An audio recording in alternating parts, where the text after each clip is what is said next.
ऐसे कैसे कह सकते हैं महाराज आप? ईश्वर सिर्फ आपके स्वप्न में आके संकेत दे सकते हैं। ईश्वर को सबके सपनों में आके थोड़ी संकेत देंगे। ये तो मंगेश नौटंकी कर रहा है। हाँ महाराज, और मेरी जमीन से भी कलश निकला है, लेकिन ये ईश्वर का संकेत नहीं हो सकता। ये झूठ बोल रहा है।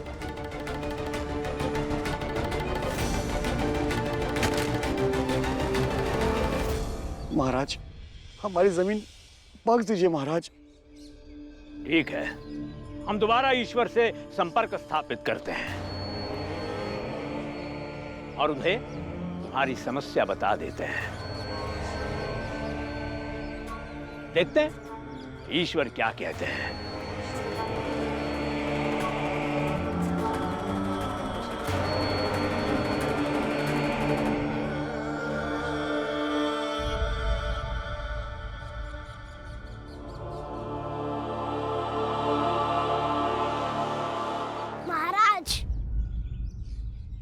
हमारे रास्ते से हटो भीमराव। महाराज, मैं आपके रास्ते आपको रोकने के लिए नहीं आया हूँ, बल्कि आपसे कुछ कहने आया हूँ। ये तो बहुत आसान है ना कि रात के अंधेरे में कहीं कलश गाड़ दे और सुबह के उजाले में वो कलश वापस निकाल ले। तो महाराज, इसे ईश्वर का संकेत नहीं बल्कि आपका पाखंड कहते हैं।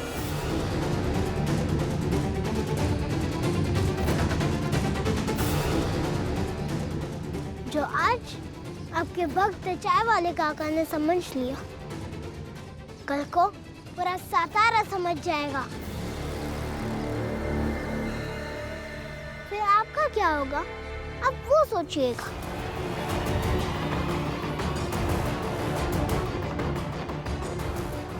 अब जाइए महाराज, लेकिन सोचिएगा जरूर।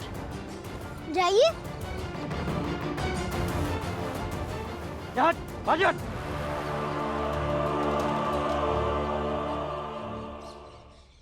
भीमराव, मंगेश, तुम्हारी बुद्धि भ्रष्ट हो गई है। ईश्वर के दिए संकेतों का तुम विरोध कर रहे हो। अरे ईश्वर के प्रति इसकी आस्था ही नहीं थी, तभी तो बाप घर छोड़ के चला गया। एक बेटे को सांप ने डस लिया। आप लोग जाइए यहाँ से, जाइए। हाँ हाँ चले जाएंगे, लेकिन जो उचित मार्ग है वही समझा रहे हैं तुमको। इसमें तुम्हारा ही फायदा है। समझ गए तो ठीक है, ना समझे तो ईश्वर खुद ही दंड देगा तुम्हें। मैंने कहा ना, जाइए आप लोग, जाइए।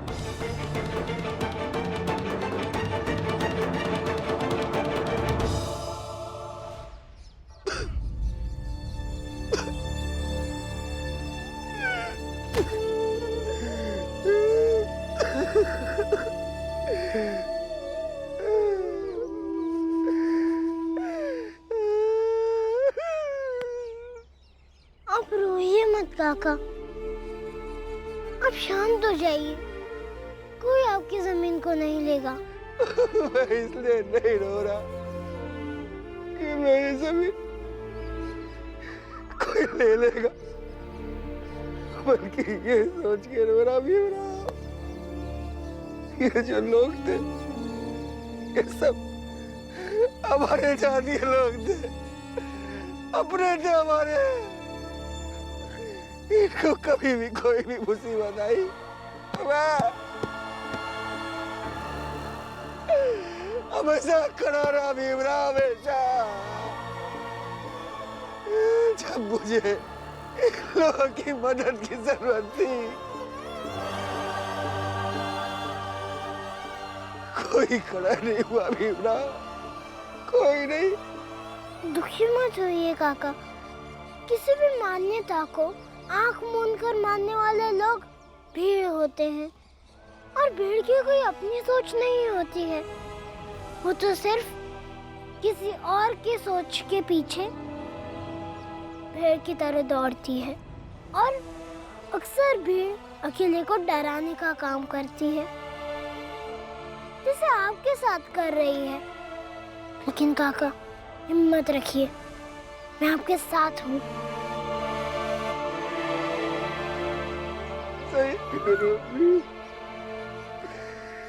एकदम सही। आज तक तुम्हें कभी समझ ही नहीं पाया।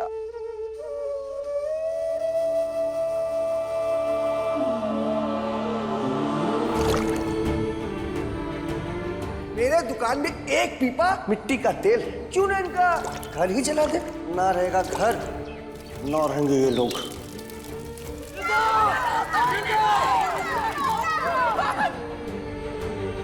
मुझे थोड़ा सा पानी दे दीजिए ना, नहीं तो मेरी आई मर जाएगी। तू घुटनों पे बैठ जा, तुझे मिल जाएगा पानी।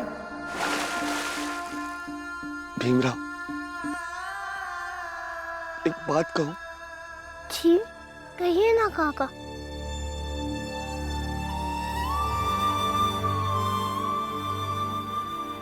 आज मैं अंतरात्मा से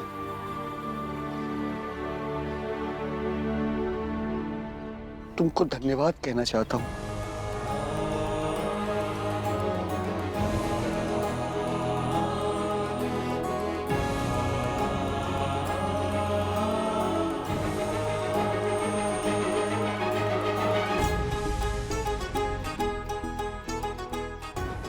धन्यवाद भीमराव।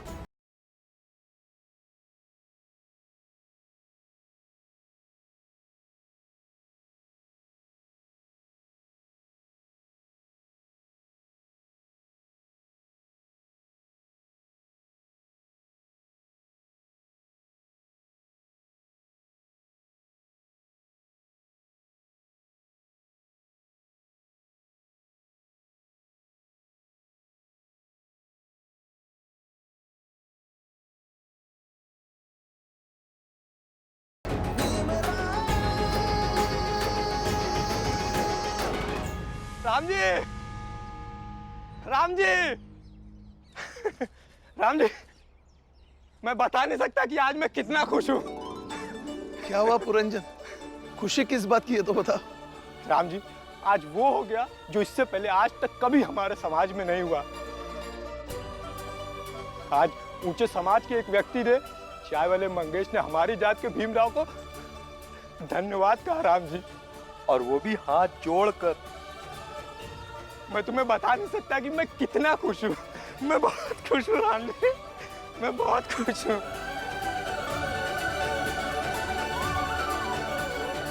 रोज का नाटक है इनका। सीधे सीधे घोषणा क्यों नहीं कर देते कि भीमराव ईश्वर है?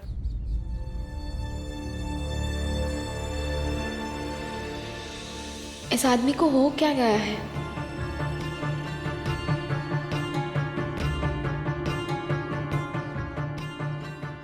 क्या हुआ? हमें भी तो बताइए, हमें भी सुनकर अच्छा लगेगा। हाँ काका बताइए ना कि आखिर क्या हुआ जो चाय वाले काका ने भीम को धन्यवाद कहा। वो यूं हुआ कि हर बार की तरह महाराज ने इस बार भी चाल चलने की कोशिश की और एक कलश को। ये तो साक्षात ईश्वर का संकेत है कि वे अपना स्थान इसी जमीन पर बनाना चाहते हैं। कल रात को मुझे भी एक सपना आया था, ईश्वर ने मुझे भी एक संकेत दिया है, दिखाता हूं आप लोगों को। सेठ जी, पंडित जी और ये सारे लोग आपको वो जमीन दे देंगे? अगर हाँ तो आगे बात कीजिए, वरना वापस लौट जाइए। इसलिए चाय वाले मंगेश ने भावुक होकर भीमराव को धन्यवाद कहा राम जी। पुरंजन, धन्यवाद सिर्फ भीम को नहीं कहा, बल्कि उसकी सोच को कहा है, जिसमें आदमी दोस्ती दुश्मनी, अपना पराया, ऊंच नीच, ये सब भूलकर इंसानियत और न्याय को सबसे ऊपर रखता है, उसके लिए लड़ता है। और मुझे गर्व है कि भीम मेरा बेटा है और ऐसी उसकी सोच है। जी, हम सबको मिलकर उसे बधाई देनी चाहिए।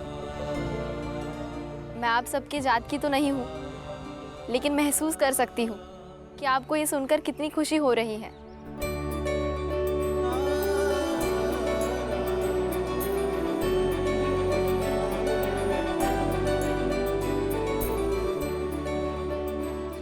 ये हमारी जात का भीमराव आ गया।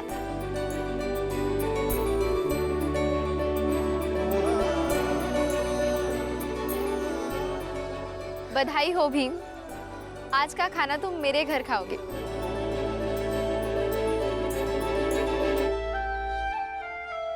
राम जी, मैं अभी जाकर अपनी जात के लोगों को ये बताता हूँ, वो लोग सुनकर बहुत खुश होंगे। नहीं पुरंजन, इस घटना का जो दूसरा पक्ष है वो जाकर लोगों को बताओ। मतलब भीम ने सारे भेदभाव मिटाकर चाय वाले मंगेश की मदद की। भीम की प्राथमिकता मदद करने की थी। यही प्राथमिकता हर मनुष्य को स्थापित करनी चाहिए। ठीक है, मैं समझ गया। मैं अभी जाकर उन लोगों को ये बताता हूँ।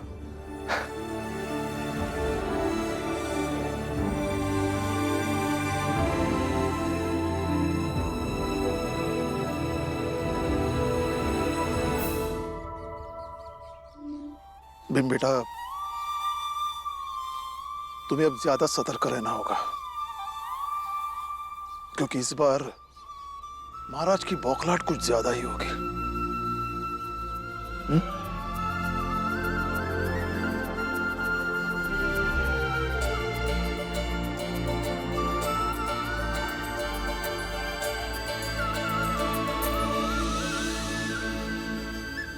कैसी नौबत आ गई है। हाँ, हम इन सब के लिए देवता थे और लोग हमारी पूजा करते रहते थे, और कहाँ भी इन सब का जय जयकार सुनते हैं और चुप रहना पड़ता है। आप भीमराव से इतना जलते क्यों है? अरे इनके जैसे लोग गांव में हमें ईश्वर मानते थे, और यहाँ हम जूते का व्यापार कर रहे हैं, वो भी इनके साथ बैठ के।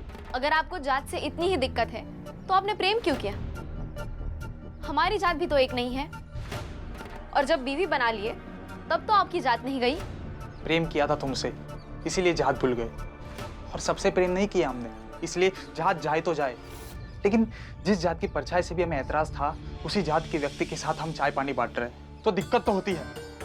मन को समझाता हूँ कि अब इन्हीं के साथ रहना है और इन्हीं के जैसा बनकर, लेकिन फिर भी अंदर कहीं ना कहीं तो दिक्कत होती है, और वो होनी ही चाहिए। बिल्कुल नहीं होनी चाहिए, लेकिन आपसे बहस करना बेकार है। आपको दिक्कत है तो पालिए दिक्कत, और कुटते रहिए अपने आप में कि आप ऊंची जाति के हैं और ये सब छोटी जाति के।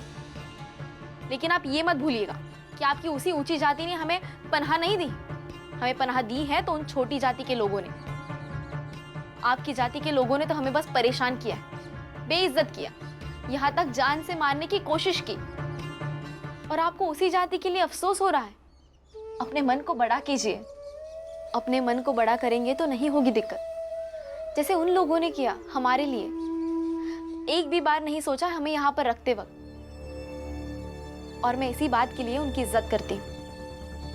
इसीलिए मैंने भीमराव को अपने यहाँ खाने पर बुलाया है।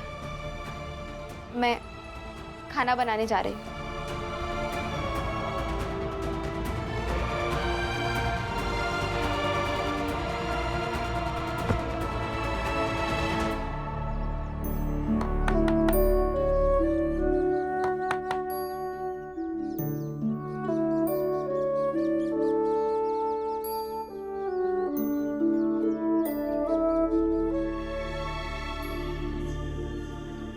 संदेश, सारे जूते चप्पल से कितने कितने की कमाई हुई है सब लिख लो, क्योंकि साजे के व्यवसाय में पारदर्शिता जरूरी है।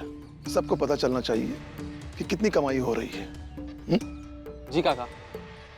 बाला, मेरे घर से एक कॉपी लेके आना मेरी।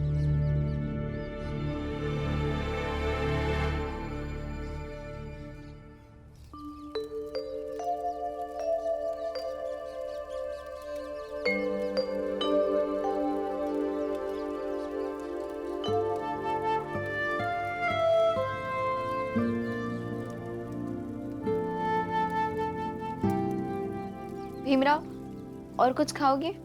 नहीं, अब खाते खाते मेरा पेट फूल गया। अब एक निवाला भी नहीं खाया जाएगा। ठीक है। भीम, थाली रहने दो।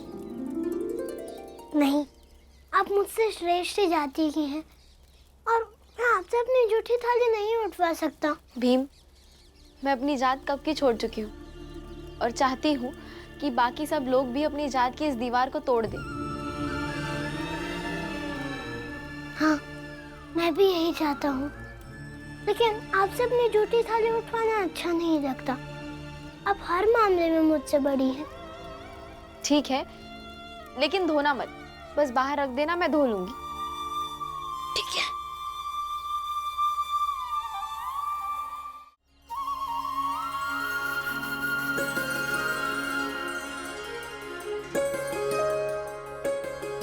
तुम्हारी तरह खाने का आनंद लेने नहीं आया हूँ, काम से आया हूँ। हाँ, सब किस्मत किस्मत वाली बात है बाला भैया।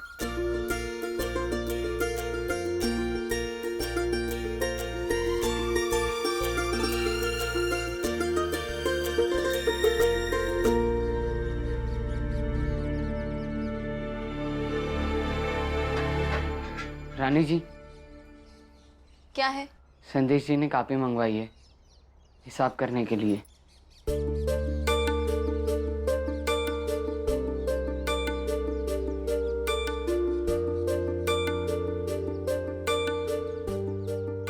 ऐसी क्या दुश्मनी है मुझसे? भीम आपको इतना अच्छा लगता है कि उसे घर बुलाकर बिठाकर खाना खिलाती हैं आप, और मैं क्या इतना बुरा लगता हूँ कि आप मुझसे बात तक नहीं करती हैं?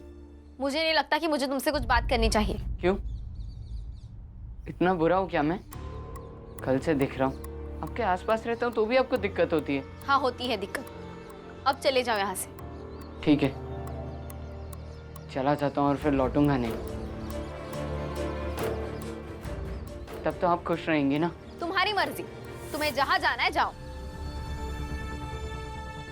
ठीक है। क्या हो गया है बाला को? ये कैसी बातें कर रहा है? कैसे समझाऊं मैं इसे?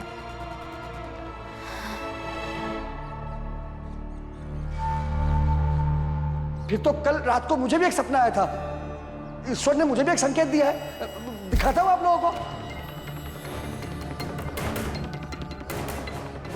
सेठ जी, पंडित जी, मैंने सपने में देखा है कि आप लोगों के जमीन में भी ऐसा कलश है। फिर तो सारी जमीन ईश्वर की हो गई ना। ये तो बहुत आसान है ना कि रात के अंधेरे में कहीं कलश गाड़ दे और सुबह के उजाले में वो कलश वापस निकाल ले। इसे ईश्वर का संकेत नहीं, आपका पाखंड कहते हैं। तुम सब के होते हुए भी वो चाय वाला मंगेश उस छोटी जाति के भीमराव के पास चला गया मदद मांगने। पहली बार किसी ऊंची जाति के आदमी ने उस छोटी जाति के भीमराव के सामने मदद के लिए हाथ पसारा होगा, उसके सामने गिड़गिड़ाया होगा। सोचो सोचो क्या इज्जत रह गई तुम्हारी जाति की। शर्म के मारे तुम लोगों को कहीं डूब मरना चाहिए।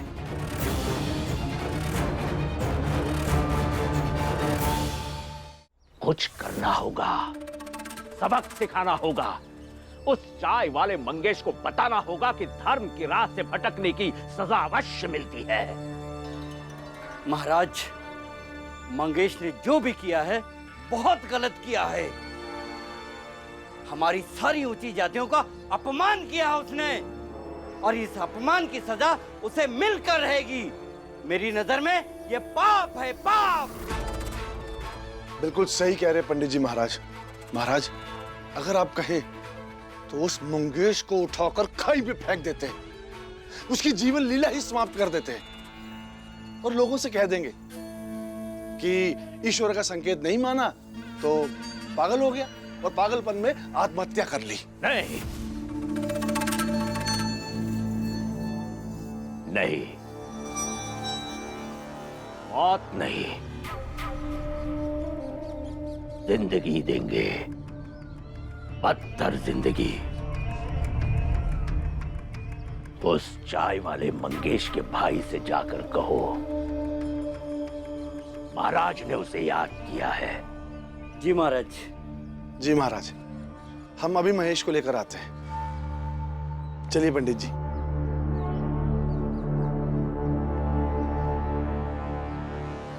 मंगेश, तुमने एक छोटी जाति वाले से मदद मांगकर जाति, धर्म और ईश्वर का अपमान किया है, और इसकी सजा तुम्हें अवश्य मिलेगी।